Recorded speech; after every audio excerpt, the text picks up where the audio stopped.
Stylish villain గా కనిపించబోతున్న JD చక్రవర్తి గారిని మాట్లాడవలసిందిగా రిక్వెస్ట్ చేస్తున్నాము. అందరికీ నమస్కారం అండి. పవన్ నాకు ఇప్పుడే అయ్యో నాకు ఒక కాంప్లిమెంట్ ఇచ్చాడండి పవన్ రాగానే. నేను ఇప్పుడు అక్కడ కూర్చుంది మాట్లాడింది తనకి చాలా నచ్చిందిట. అంటే పద్ధతిగా మాట్లాడమని చెప్పాడు ప్రొడ్యూసర్ కదా. వెల్, యాక్టర్గా అండి అందరికీ మనకి కొలబద్ద, అట్లీస్ట్ మా యాక్టర్స్ అందరికీ కొలబద్ద మన అందరికీ కమల్ హాసన్ గారండి. ఆయన చేసిన వేషాలు నాకు తెలిసి సినిమా వరల్డ్ హిస్టరీలో ఎవరు చేయలేరు, చేయబోరు. కానీ ఈ సినిమాలో I think as a character చెప్తున్నాను, యాక్టర్గా ఆయన కాలుగోటి పనికిరాను నేను. యాజ్ అ క్యారెక్టర్ ఆయనకి లేని రాని అదృష్టం నాకు దీంట్లో వచ్చిందని నేను ఫీల్ అవుతున్నాను అండి. This is that kind of a character అండి, అటువంటి క్యారెక్టర్ అది. చాలా అంటే ఈ క్యారెక్టరు ఫస్ట్ హాఫ్కి సెకండ్ హాఫ్కి ఇంతకన్నా నేను చెప్తే వీళ్ళు ఇద్దరు వచ్చి కొడతారు వెనకాల నుంచి నన్ను. ఈ వేరియేషన్స్ ఏవైతే ఉన్నాయో అండి, ఐ థింక్ అది ఇంతకన్నా నేను ఈ నా క్యారెక్టర్ గురించి చెప్పలేను. కమల్ గారు కూడా చేయలేని లాంటి గొప్ప క్యారెక్టర్ ఇది. అంటే ఆయన యాక్టింగ్ పరంగా కాదు, క్యారెక్టర్ పరంగా ఆయన ఎప్పుడూ కూడా చేసి ఉండరు, అటువంటి గొప్ప క్యారెక్టర్ ఇది.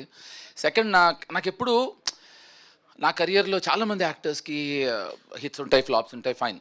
కానీ కొన్ని మైల్ స్టోన్ ఫిల్మ్స్ ఉంటాయి, లైక్ మనీ, అనగనగా ఒక రోజు. అలాంటి సినిమా మళ్ళీ వస్తే బాగుండు అని ఒక ఫీలింగ్. ఐ థింక్ ఎర్ర డ్రెస్ వేసుకునే జ్యోతి మీద after such a long time చంపేద్దాం అనుకున్నారా? లేదు, ఇంకా ఎక్కువ మాట్లాడతాను దాని గురించి. నువ్వు ఆగి జ్యోతి, నీకు నా సంగతి తెలీదు. వచ్చేటప్పుడు చిన్న గ్లిమ్స్ ఇచ్చారు. ఓకే, సో ఏంటంటే ఏంటది, ఓహో కాదు, జ్యోతి గురించి మాట్లాడుతున్నాను, అదైనా వినండి. ఎందుకయ్యా డిస్టర్బ్ చేస్తారు? GPS గురించి తర్వాత విందాం, జ్యోతి గురించి మాట్లాడదాం కొంతసేపు. సో నాకు మనీ, అనగనగో రోజు like kind of a film మళ్ళీ వస్తే అలాంటి మైల్ స్టోన్ ఫిల్మ్ అని ప్రతి యాక్టర్కి ఉంటుంది కదా. అలాంటి సినిమా అంటే ఆ సినిమానే కాదు, అలాంటి సినిమా నాకు తెలిసి నా కెరియర్లో Gayapadda Simham is that one film which I think I'm very lucky. నాకు మళ్ళీ ఒక మనీ, అనగనగో రోజు ఎలా అయితే ట్రెండ్ సెట్టింగ్ ఫిల్మ్సో, I'm very sure this is that. And ఈ సినిమాకి నేను actually first I have to say very few words about Pavan. ఈ సినిమాకి the man behind the film గాయపడ్డ సింహానికి మన పవన్ సాధినేని. అతను ఈ సినిమాని కథ నచ్చి, కశ్యప్ నచ్చి, ఇప్పుడు మామూలుగా ఎవరైనా డైరెక్టరు తన అసిస్టెంట్స్నో, తనకు తెలిసిన వాళ్ళనో, తనకు కావాల్సిన వాళ్ళనో డైరెక్టర్స్ చేసుకోవటాలని అర్థం ఉంది. వీళ్ళిద్దరూ they just new each other. Kashyap talent నమ్మి పవను ఇది భుజాల మీద వేసుకుని మొదలెట్టాడు. ఇక్కడి నుంచి భాను అవ్వచ్చు, కళ్యాణ్ అవ్వచ్చు, they have believed in this.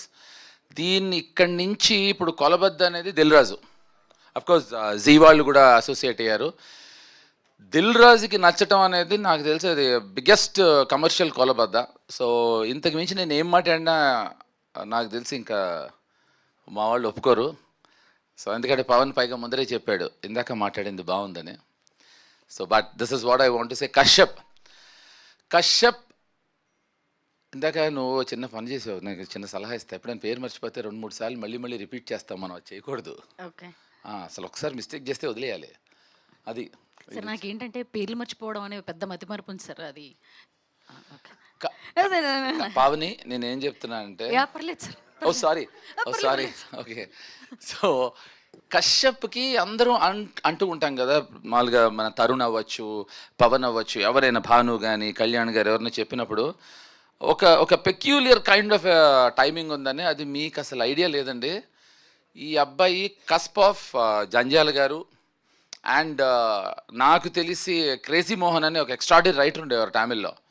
ఇదొక విచిత్రమైన టైమింగ్ సెన్స్ అండి అతనిది, ఆ హ్యూమర్ కానీ మేకింగ్ కానీ. So I think he is going to come with something very innovative and interesting అండి. ఇది ఒక 100% this will be definitely a new kind of comedy అండి. అంటే హ్యూమరు బాడీతో చేసే కామెడీ కాకుండా సెన్స్ ఆఫ్ హ్యూమరు, టైమింగు, దాంతో చేసే ఒక అద్భుతమైన టైమింగ్ ఉన్నవాడు. ఇది ప్యూర్లీ డైరెక్టర్స్ ఫిల్మ్ అండి, 100% డైరెక్టర్స్ ఫిల్మ్. ఎందుకంటే దీంట్లో పవన్ సాధినేని ప్రొడ్యూసరు, తరుణ్ భాస్కరు డైరెక్టరు, తను డైరెక్టరు, తిను డైరెక్టరు, అనీష్ కురవెళ్ళ డైరెక్టరు, మా కెమెరామెన్ డైరెక్టరు, నేను డైరెక్టరు, ఇంకెవరున్నారు అబ్బాయి, మా Bhanu director, Kalyan director, Vijay director, మా ప్రొడ్యూసరు. సో ఇది డైరెక్టర్స్ ఫిల్మ్ అండి. ఇంతమంది ఉన్నా మమ్మల్ని అందరినీ నోరు మోయించి తనకు కావాల్సినట్టే చేయిస్తాడు, చేయించుకుంటాడు. So I think this is what I want to say and nothing more than that. But last but not the least, Pavan, I really think it is your thought process of taking it forward. తన నమ్మకం అండి కేవలం. ఇవాళ రోజున ఇది ఇంత బాగా వచ్చింది అంటే I would give the entire credit to Pavan and definitely to Kashyap and the producers. Thank you అండి, thank you so very much. Tattoo గురించి చెప్తానన్నారు. నిన్ను చూసేప్పటికి అన్నీ మర్చిపోయా. నీ టాటూవా? దా, అమ్మాయి టాటూ అమ్మాయి అడిగింది. మళ్ళీ రేపు పొద్దున మీరు ట్రోలింగ్లు అవి చెయ్యొద్దు సార్. ఒక ఆయన పుట్టిమచ్చలకు బ్యాన్ చేశారు సార్, ఇప్పుడు మీరు టాటూలో అవకాశం వచ్చింది చేయబట్టుకున్నా చూడండి. ఏది డాడ్ దూరం ఉంటే బెటర్, ఫాదర్ పేరు వేసుకుంది. Anyway thank you. ఆ టాటూ గురించి నువ్వు అడిగితే చెప్తా. మీ టాటూ గురించి, నా టాటూ గురించి, మన ఇద్దరి గురించి. నువ్వు నన్ను అలా అనక్కు, అది నేను అది అయిపోగలను, నీకు వద్దు. చేసేయగలను. ఓకే, నెక్స్ట్ మీ టాటూ గురించి. టాటూ గురించి దీంట్లో ఇందాక కశ్యప్ చెప్పాడు కదా, ఇలాంటి సినిమాలు అయితే బాగుంటాయి అని. అలాంటిది టాటూకి, ఈ సినిమాకి ఒక అంటే పార్ట్ 1 కూడా చేసేయచ్చు నా టాటూతో. నిజం, ఐఎమ్ నాట్ కిడింగ్. సో దీంట్లో ప్రతి క్యారెక్టర్కి కొన్ని న్యూయాన్సెస్ ఉంటాయి. నా క్యారెక్టర్ మాత్రం అదొక్కటి చెప్పచ్చు నేను. విచిత్రమైన క్యారెక్టర్ నాది. నా క్యారెక్టర్కి ఫస్ట్ నేను ఎంటర్ అవ్వగానే చూడంగానే నా ఫోటోకి దండేస్తుంది. అది మనసులో కోరిక, లేకపోతే అలా అయితే బాగుంటుందనా అని అంటే నేనే కన్ఫ్యూజ్ అయ్యాను కశ్యప్కి. కానీ దాని వెనకాల ఒక కథ చెప్పాడు. సో ఐ థింక్ అది నా టాటూకి, నా ఫోటోకి, దండకి ఉండే relationship. Okay sir, thank you so very much. చాలా అద్భుతంగా ఉంది మీ గ్లిమ్స్. ఏంటి ఇంతే మాట్లాడమని చెప్పాడు పవన్ నన్ను. లేదు సార్, ఇవాళ మీది కదా గ్లిమ్స్, అంతే మాట్లాడమన్నాడు. మీకోసమే ఇవాళ. నాకు అక్కడ కూర్చుని వార్నింగ్ ఇస్తున్నాడు. ఓకే, నేను ఏం చెప్పను. ఓకే సార్, అంటే చాలా పెద్ద మాటే చెప్పారు. కమల్ హాసన్ గారు కూడా ఇటువంటి పాత్రలో ఎప్పుడు కనిపించలేదు. క్యారెక్టర్, ఎస్, దీన్ని నేను జ్యోతి మై స్వీట్ హార్ట్, నేను ఏం చెప్పానంటే కమల్ హాసన్ గారు అద్భుతం, ఆయన కాలిగోటికి పనికిరాను, ఆయనకి ఇటువంటి క్యారెక్టర్ వేసే అవకాశం రాలేదు, అది నా అదృష్టం అని చెప్పాను. అదే సార్, మా వాళ్ళు నేను చెప్పినట్టుగా రాసుకుంటారు అనమాట. నేను అది చెప్తున్నా. అప్పుడు మీ వాళ్ళు ఏం చెప్తారు? ఇప్పుడు బాగానే కవర్ చేశాను కదా సార్, అప్పుడుతో పోలిస్తే. మీరు రాసుకోండి, ఈ అమ్మాయి రాసుకుంది నాతో ఎక్కువ కాలం అంటే అదే అయిపోతా నేను. ఈరోజు ఈవెంట్ అంతా వదిలేసి ఇది ఒక్కటే రాసుకుంటారు. ఎస్, ఈ సినిమాని ప్రజెంట్ చేస్తున్న పవన్ సాధినేని గారిని మాట్లాడవలసిందిగా రిక్వెస్ట్ చేస్తున్నాం. And producer also. Good morning everyone. ఇక్కడికి వచ్చిన మీడియా వాళ్ళందరికీ చాలా థ్యాంక్స్ అండి. మ్యాక్సిమం